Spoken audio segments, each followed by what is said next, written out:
Chapter 5. Blood Ties and Peanut Butter.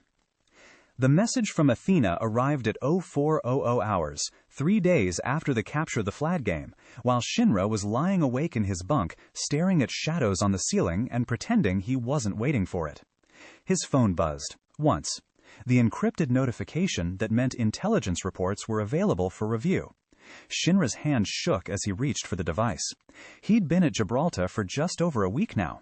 Training had been intense, combat simulations with Farah, tactical coordination exercises with Baptiste, weapons drills with Hanawa that made his academy training look gentle by comparison. The days had been exhausting in the best way, filling his mind with new skills and techniques, pushing his body to new limits. But the nights had been long. Every night since Baptiste had mentioned the name Show over dinner, Shinra had lain awake, connecting dots he didn't want to connect. White hair, teenage operative, master swordsman. A name that was common in Japan, yes, but also the name of his baby brother who disappeared 10 years ago in fire and chaos. The waiting had been torture, and now this. Shinra opened his secure inbox with trembling fingers. Classified Intelligence Report. 2. Agent Shinra Kusakabe, Company 8. From Athena AI System, Overwatch Intelligence. DNA Analysis, London Hair Sample. Clearance, Level 4, Eyes Only. Agent Kusakabe. DNA analysis of the hair sample recovered from London assassination site is complete. Results are conclusive and have been verified through multiple testing protocols. Sample contains genetic markers consistent with Japanese heritage.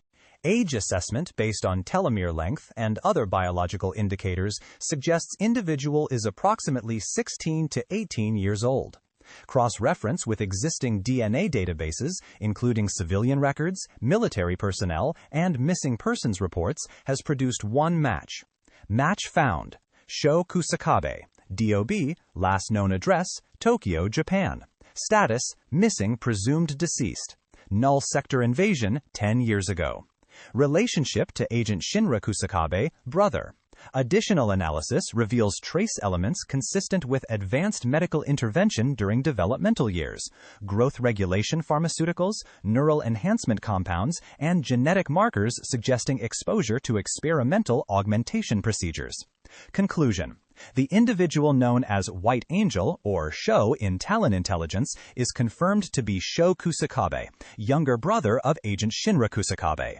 Subject has been in Talon custody for approximately 10 years and shows evidence of extensive training and possible enhancement procedures beginning in early childhood. I am sorry, Agent Kusakabe. This is not the news one hopes to receive about family. Further intelligence files on Talon operative White Angel are attached to this report. Athena Shinra read it 3 times, then a 4th. Then he set the phone down very carefully on his nightstand, walked to his bathroom, and vomited. His brother was alive. Sho was alive. Not dead in the rubble, not buried under collapsed buildings, not gone, not lost forever to the chaos of the null sector invasion. Alive. And working as an assassin for the terrorist organization that had attacked the Overwatch Museum all those years ago. The organization that dealt in death and chaos and everything Shinra had spent 12 years training to fight against. His baby brother, 6 years old the last time Shinra saw him, holding their mother's hand, wide-eyed with wonder at heroes and history, had been raised by monsters to become a monster himself. Shinra splashed water on his face, rinsed his mouth, and stared at his reflection in the bathroom mirror. His manic grin stared back, inappropriate as always, his body's betrayal of his emotional devastation.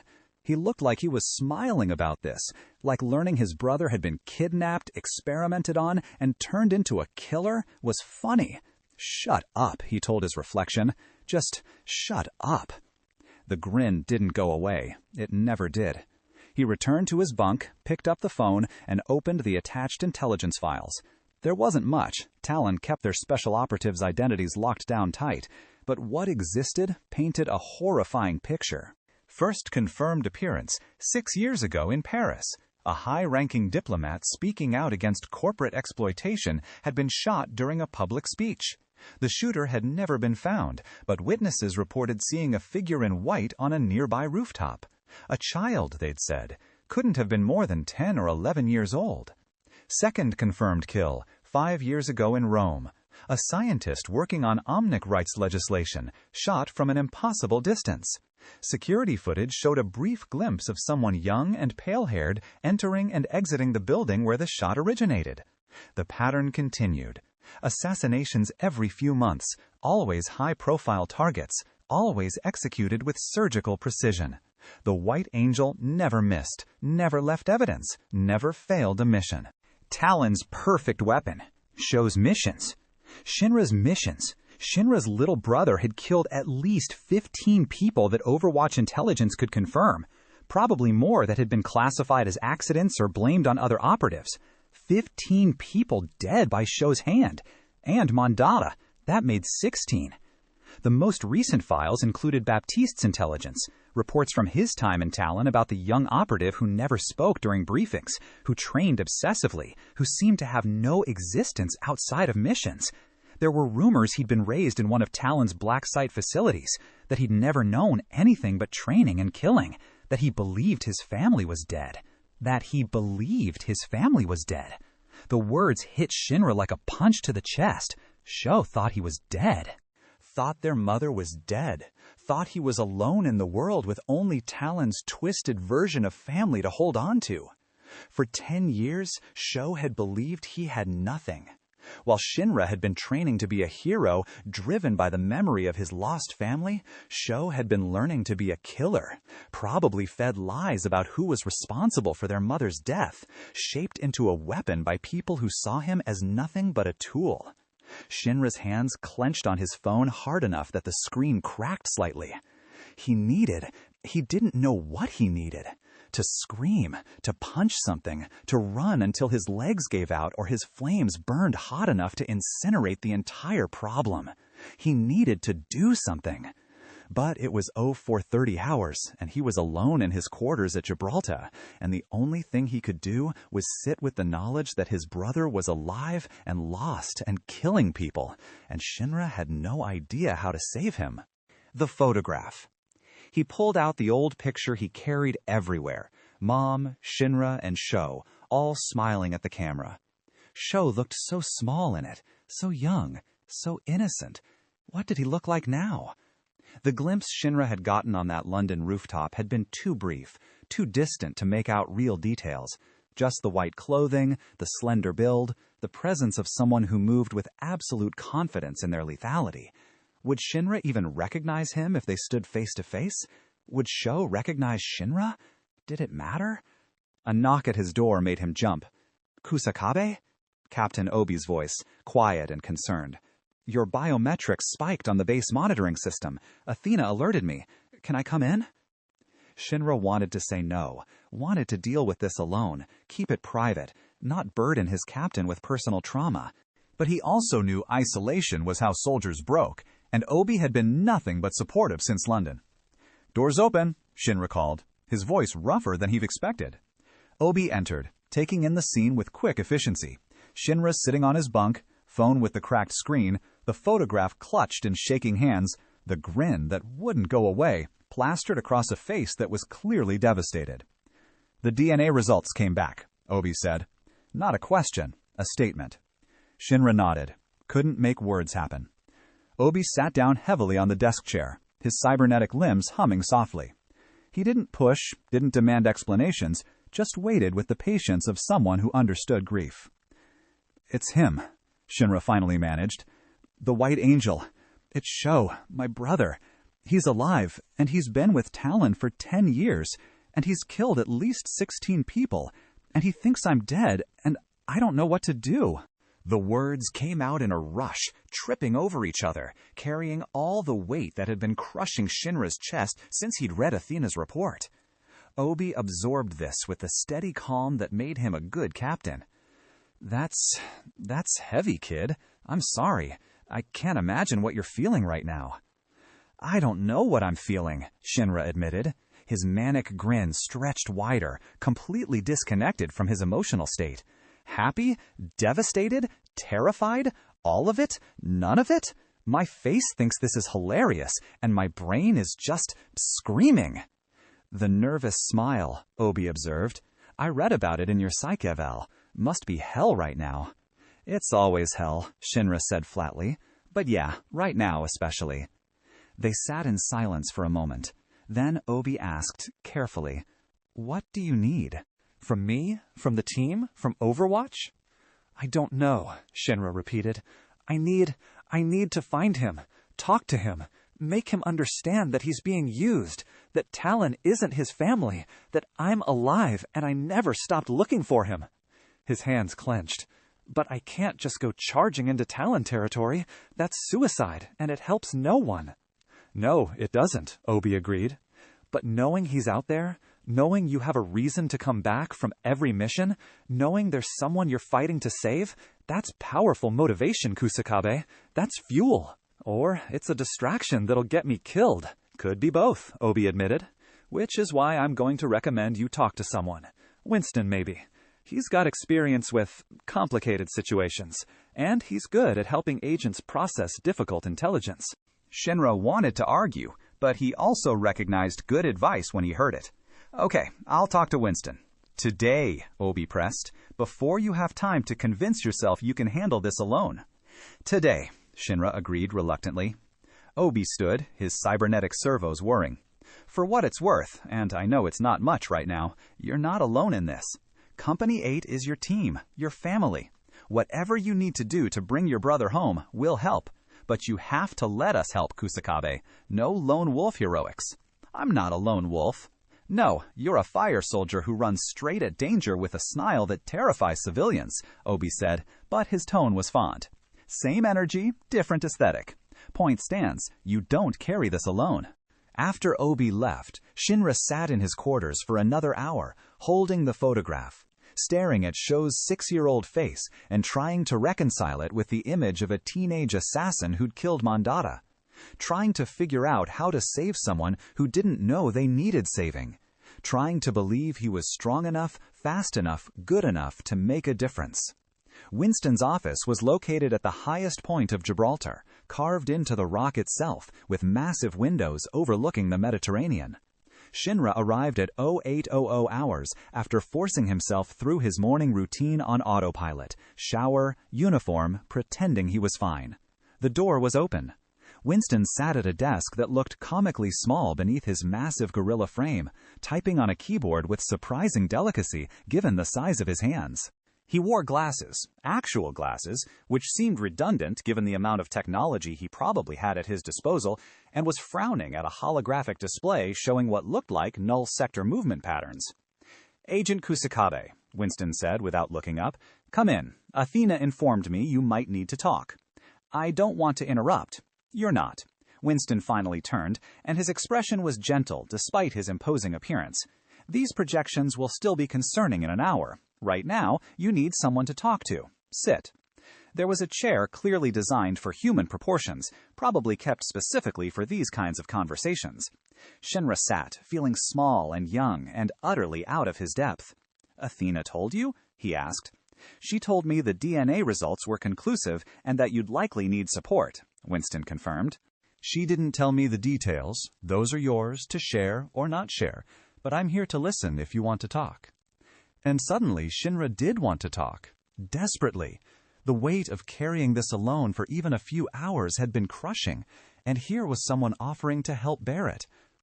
"My brother is alive," Shinra said. "The White Angel, the sniper who killed Mandata. He's my brother, and Talon has had him for 10 years, and he thinks I'm dead." Winston's expression didn't change. No shock, no horror, just steady acceptance of information.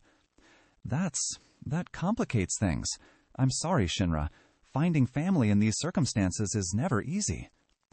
"I thought he died in the Null Sector invasion," Shinra continued, the words flowing now that he'd started. 10 years ago. I was 14, he was 6. "The sirens went off. We ran for the shelters. I drew the Bastion units away from Mom and Sho, drew them toward me with my ignition ability that I just discovered. Thought I was being a hero. Thought I was saving them."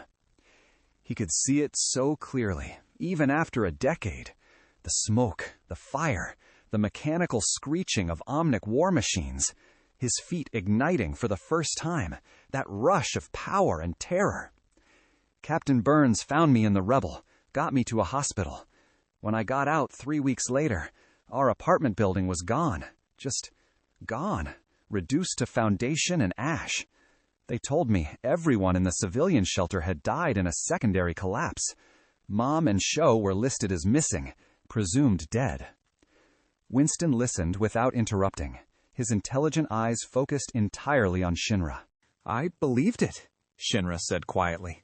For 10 years, I believed they were dead, that I'd failed them, that my attempt at heroism had just delayed the inevitable. His manic grin stretched impossibly wide. And I used the grief and the guilt to push myself. Joined the Fire Force program as soon as I was old enough. Trained until my body broke, and then trained more. Became the hero I thought Mom would have wanted me to be. That's not an unhealthy response, Winston observed. Channeling grief into purpose is how many of us cope with loss. But it was based on a lie, Shinra's voice cracked. Sho didn't die in that shelter. Somehow, I don't know how, Talon got him, took him, raised him in their facilities, trained him to kill, probably told him his family abandoned him or died, or whatever story made him loyal to them. He clutched the photograph harder. He's been alive this whole time, and I had no idea. Couldn't save him, couldn't even look for him because I thought there was nothing to find. That's not your fault, Winston said firmly. You were a child yourself. You believed the information you were given by authorities. How could you have known to question it? I should have known, Shinra insisted. I should have looked harder, demanded to see bodies, refused to accept it until I had proof. Instead, I just believed them and moved on, and let my brother rot in Talon's custody for a decade. Shinra. Winston's voice carried command now, the authority of someone who'd led Overwatch, who'd made impossible decisions. Listen to me. You were 14 years old. You just discovered dangerous abilities, had been traumatized by combat, and lost everything you knew. The fact that you survived at all is remarkable. The fact that you channeled that survival into becoming a hero, that's extraordinary. You are not responsible for the lies Talon told, the systems that failed to find your brother, or the decade of tragedy that followed. Then who is? Shinra asked, and he hated how small his voice sounded. Talon, Winston said simply. The people who kidnapped a child and turned him into a weapon. They are responsible. And now that you know the truth, now that you have the information you didn't have before, now you can make different choices. But you don't get to blame 14-year-old Shinra for not knowing what adult Shinra has only just discovered. The logic was sound, but it did nothing to ease the ache in Shinra's chest. There's something else, he said quietly. The fire that destroyed our building. The one that supposedly killed everyone in the shelter. I always thought it was just collateral damage from the invasion. But now you're questioning that, Winston finished. The timing is too convenient, Shinra said. Our building goes up in flames the same day Sho disappears? And there's something else that bothers me. Our family photo album. It was in our apartment, full of pictures of me and Sho, our parents, our family history. After the fire, I looked for it in the ruins, looked everywhere. It was just gone. No traces, no burnt remnants, nothing. Like someone had taken it before the building came down. Winston's expression grew thoughtful. You think Talon set the fire? Took the album? I don't know what to think, Shinra admitted. But if they were going to kidnap a 6-year-old and convince him his family was dead, wouldn't they want to erase evidence of that family? Remove anything he could use to remember us?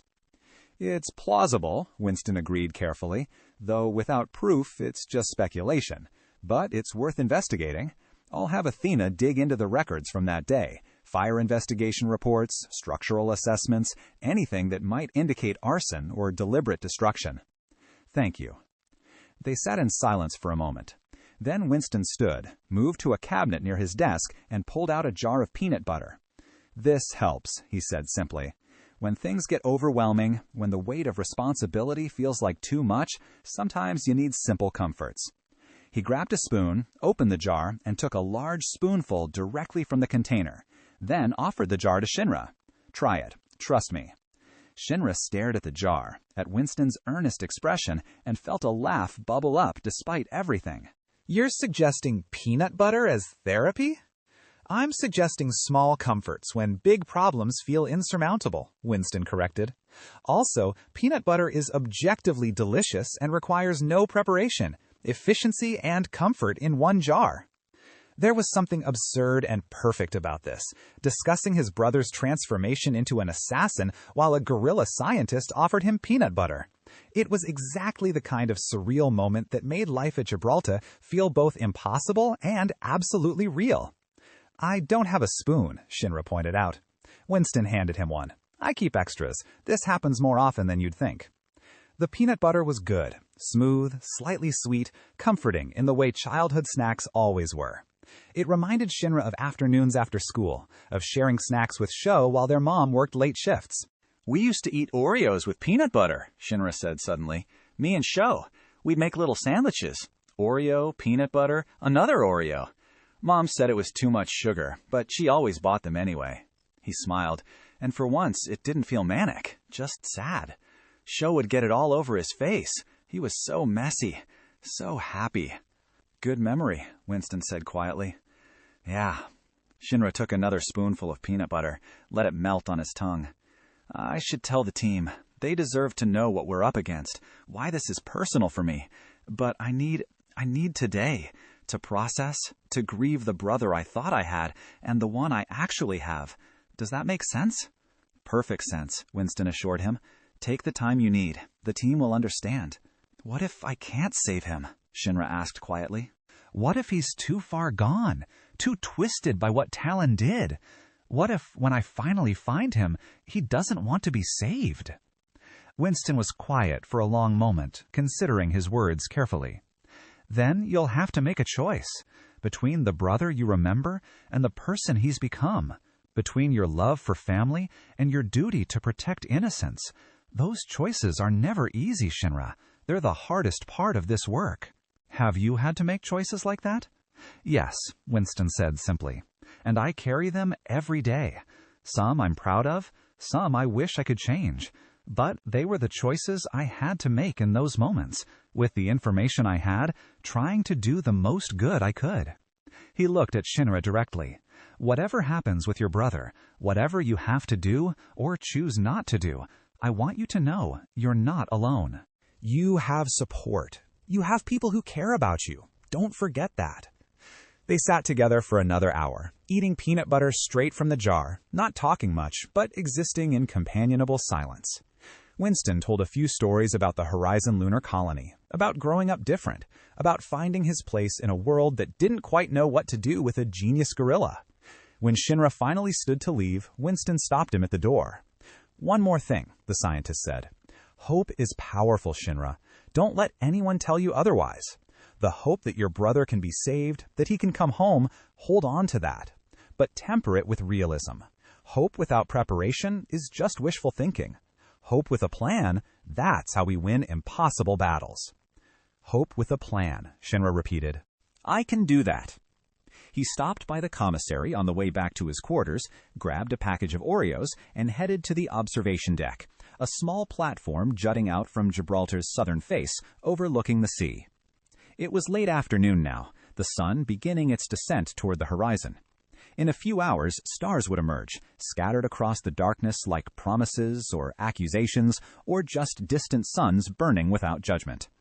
Shinra sat on the deck, opened the Oreos and the jar of peanut butter Winston had insisted he keep, and made little sandwiches, the way he and Sho used to. Cookie, peanut butter, cookie. Simple, sweet, perfect. I found you, he said to the empty air, to the sea, to the ghost of a 6-year-old who'd grown up into a killer. After 10 years of thinking you were dead, I found you. And I don't know if that makes things better or worse, but I know what I have to do. An Oreo peanut butter sandwich disappeared in 2 bites. I'm going to save you, Sho. I don't know how yet, don't know when I'll get the chance, but I'm going to find a way to reach you, to show you the truth, to bring you home. His manic grin spread wide, tears tracking down his cheeks, the contradiction of his nervous system creating an expression that was both heartbreaking and determined. Because you're my brother, and I don't care how far Talon twisted you, how many people you've killed, how lost you think you are. You're still my brother, still the kid who ate too many cookies and got peanut butter everywhere and believed his big brother could do anything. The sun touched the horizon, painting the sky in oranges and purples. I don't know if you remember me, Shinra continued. Don't know if Talon let you keep any memories of before. But I remember you. Every day, every mission, every moment I thought I'd failed you by not being fast enough, strong enough, good enough to save you from those bastions. He wiped his eyes with the back of his hand. Turns out I did fail you, just not in the way I thought. Failed to question the official story. Failed to look for you when everyone said there was no point. Failed to trust my instincts that something was wrong. Another cookie sandwich. The peanut butter was getting everywhere, just like it used to. But I'm not failing anymore. I'm going to find you. And when I do, when we're face to face, I'm going to tell you everything. About Mom, about our family, about the life you should have had. And then, he paused, staring at the photograph he'd pulled from his pocket. 3 faces, frozen in time, happy and whole. Then you get to choose. Come home with me, or stay with Talon. Be my brother again, or be the White Angel. I can't force you, can't make you believe me, but I can give you the choice, the truth, the option to be more than what they made you. The sun slipped below the horizon, and the first stars began to appear.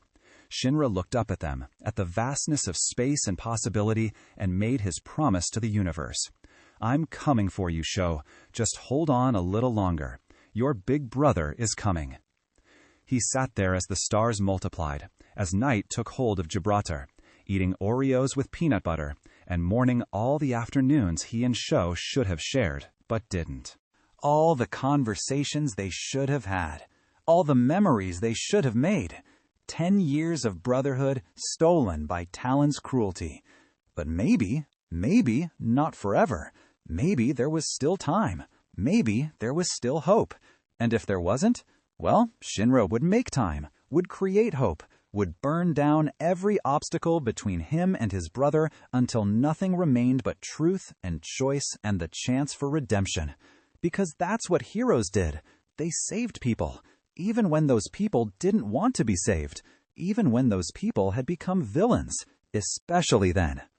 I'm coming, little brother, Shinra whispered to the stars. I'm coming. And in the darkness of space, the stars burned on, indifferent and eternal, bearing witness to a promise that would either save a lost soul or destroy the one trying to save it. Time would tell which. But tonight, on an observation deck at Gibraltar, with peanut butter on his fingers and tears on his face, and hope burning in his chest like the flames at his feet, Shinra chose to believe in the former. Chose to believe that love was stronger than indoctrination, that family was stronger than lies, that the bond between brothers could survive even 10 years of darkness and death. He chose to believe. And sometimes belief was enough to start a fire that would burn away the world's lies. Sometimes belief was everything. Always.